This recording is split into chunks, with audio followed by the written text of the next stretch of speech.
लोगों की इतनी जुर्रत हमारे बीच में आ गए।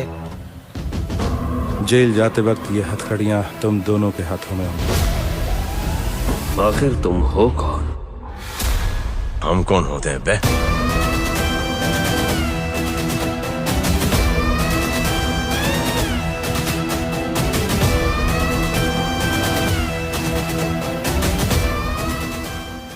क्या जवान पहुंचा है पाकिस्तान।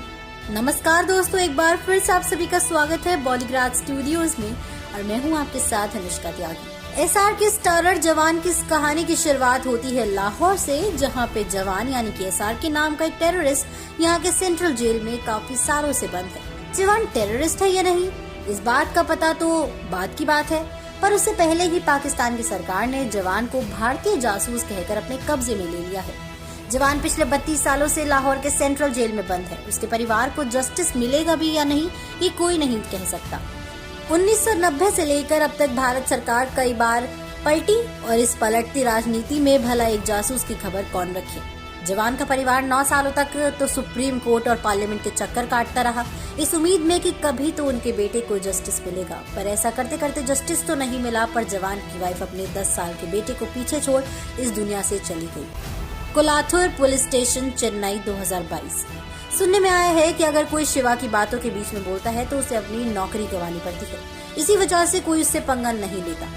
अब खड़े खड़े नीचे क्यों देख रहे हो, जाओ और जाकर इन फाइल्स को कमिश्नर तक पहुंचाओ। शिवा केस की फाइल्स को जोर से अपने डेस्क पे पटकता है और खुद कुर्सी पे सर पे हाथ रख के बैठ जाता है। सुबह सुबह हेडेक दे देता है ये लोग। शिवा अपने मन में ऐसा कहता है और फिर अपने डेस्क पे रखी चाय को उठाकर पीने लगता है कि तभी एक आदमी दौड़ते हुए, sir it's an urgent case, भागते हुए वो आदमी शिवा से कहता है, जिससे शिवा चौंक जाता है। क्या हुआ और तुम ऐसे हाफ क्यों रहे हो?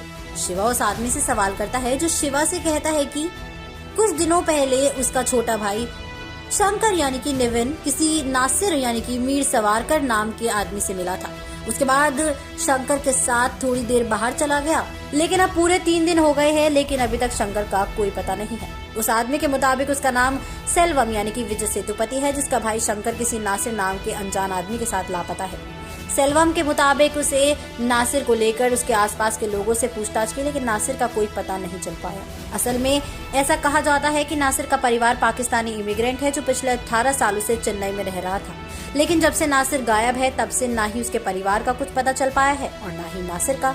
शिवा पहले इस केस को किडनैपिंग के तौर पे देखता है, हालांकि वो इस बात से अनजान है कि ये केस सिर्फ शंकर के लापता होने तक ही सीमित नहीं है, बल्कि आगे ऐसे कई और राज छुपे हैं जो शिवा का इंतजार कर रही है। दोस्तों, हम इसके आगे की कहानी जानेंगे इसके अगले पार्ट में, तो बने रहिए और देखते रहिए बॉलीग्राड स्टूडियोज को। हमारी आज की राइटर है ख्याति।